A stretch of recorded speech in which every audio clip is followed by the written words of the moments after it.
नमस्कार साथियों, स्वागत है आपका हमारे इस वीडियो में। उम्मीद करता हूं कि सभी किसान भाई अच्छे होंगे, मस्त होंगे, स्वस्थ होंगे। आज का ये वीडियो बहुत महत्वपूर्ण है, बहुत जरूरी है और शायद आपके लिए इस साल का सबसे काम का वीडियो साबित हो सकता है, क्योंकि आज हम बात करने वाले हैं उस पैसे की जिसका इंतजार हर वो किसान कर रहा है जिसकी फसल इस साल बारिश, ओलावृष्टि, तूफान, बाढ़ या किसी भी प्राकृतिक आपदा की वजह से खराब हुई है। दोस्तों, इस बार जो नया बजट आया है और जो नई घोषणा की गई है, उसके अंदर साफ तौर पर यह कहा गया है कि जिन किसानों की फसल खराब हुई है, उन्हें 2026 के अंदर मुआवजा देना शुरू कर दिया गया है। लेकिन सबसे बड़ा सवाल यही है, किसे कितना पैसा मिलेगा? 12,000 रुपए किन किसानों को मिलेगा? 17,000 रुपए किन किसानों को मिलेगा? 21,000 रुपए किन किसानों को मिलेगा? और 34,000 रुपए तक की राशि किन परिस्थितियों में मिलेगी?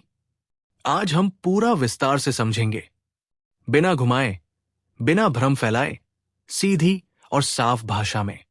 सबसे पहले ये समझ लीजिए कि मुआवजा दो तरह से मिलता है। एक, फसल बीमा के तहत। दूसरा, प्राकृतिक आपदा राहत सहायता के तहत। फसल बीमा योजना केंद्र और राज्य मिलकर चलाते हैं। ये योजना भारत सरकार और राज्य सरकारों के सहयोग से लागू की जाती है। अब सीधी बात पर आते हैं। अगर आपकी फसल का नुकसान 20% से 30% के बीच है, तो आपको कम श्रेणी का मुआवजा मिलेगा। ये राशि औसतन 5,000 रुपए से 12,000 रुपए प्रति हेक्टेयर तक हो सकती है। अगर नुकसान 30% से 50% के बीच है, तो आपको 12,000 रुपए से 17,000 रुपए तक मिल सकता है। अगर नुकसान 50% से 70% के बीच है, तो 17,000 रुपए से 21,000 रुपए तक की राशि बन सकती है। और अगर नुकसान 70% से 100% तक है, यानी फसल पूरी तरह बर्बाद हो चुकी है, तो 21,000 रुपए से 34,000 रुपए तक की राशि मिलने की संभावना रहती है। ध्यान रहे, ये राशि फसल, क्षेत्र और बीमा कवर के अनुसार बदलती है। अब सबसे जरूरी बात, पैसा कैसे मिलेगा? अगर आपने फसल बीमा कराया है, तो आपकी राहत सीधे आपके बैंक खाते में जाएगी।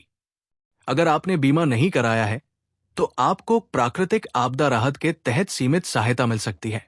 अब समझिए पूरा प्रक्रिया। पहला कदम, फसल खराब होने के 72 घंटे के अंदर सूचना देना जरूरी है।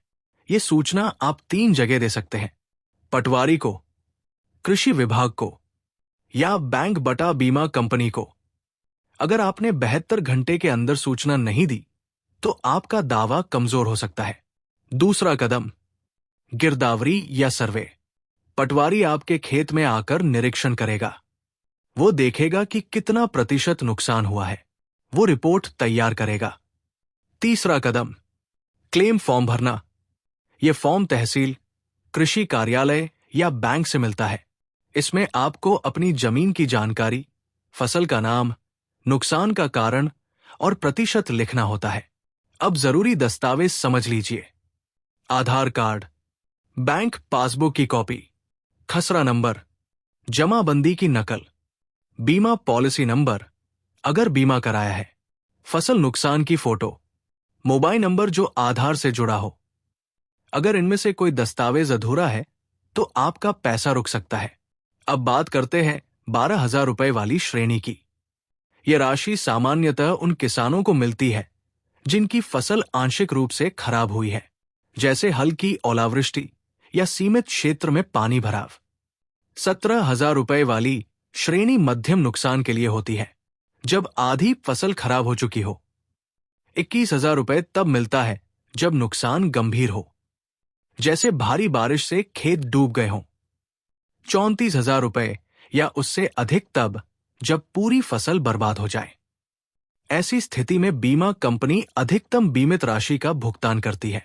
लेकिन याद रखिए, यह पैसा तभी मिलेगा जब रिकॉर्ड में आपका नाम सही हो, जमीन आपके नाम पर हो या वैध पट्टा हो, बीमा समय पर कराया गया हो। अब एक बहुत महत्वपूर्ण बात, अगर आपने किसान क्रेडिट कार्ड पर लोन लिया है, तो अक्सर बैंक स्वतः बीमा कर देता है। लेकिन कई बार किसान को पता ही नहीं होता कि उसका बीमा हुआ है या नहीं। इसलिए तुरंत अपने बैंक जाकर पूछिए, क्या मेरी फसल का बीमा हुआ है? अगर हुआ है तो पॉलिसी नंबर क्या है? अब एक और बात जो बहुत लोग नहीं जानते, अगर आपकी फसल कट चुकी थी और उसके बाद बारिश में खराब हुई, तब भी कई मामलों में दावा बनता है, लेकिन उसके लिए अलग प्रक्रिया होती है। आपको कटाई के बाद नुकसान की अलग रिपोर्ट बनवानी होती है। अब समझिए भुगतान कब तक आता है।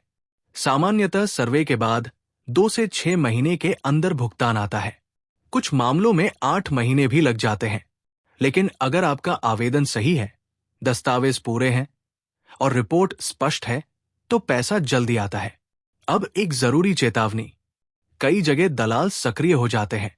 वो कहते हैं कि हम पैसा जल्दी दिलवा देंगे, आपसे दस्तावेज और पैसे मांगते हैं। ऐसे लोगों से बचिए। मुआवजा प्रक्रिया पूरी तरह सरकारी है। आप सीधे आवेदन कर सकते हैं। अब मैं आपको एक व्यावहारिक उदाहरण देकर समझाता हूं। मान लीजिए आपके पास 2 हेक्टेयर जमीन है। आपने गेहूं बोया था। बारिश के कारण 60% फसल खराब हो गई।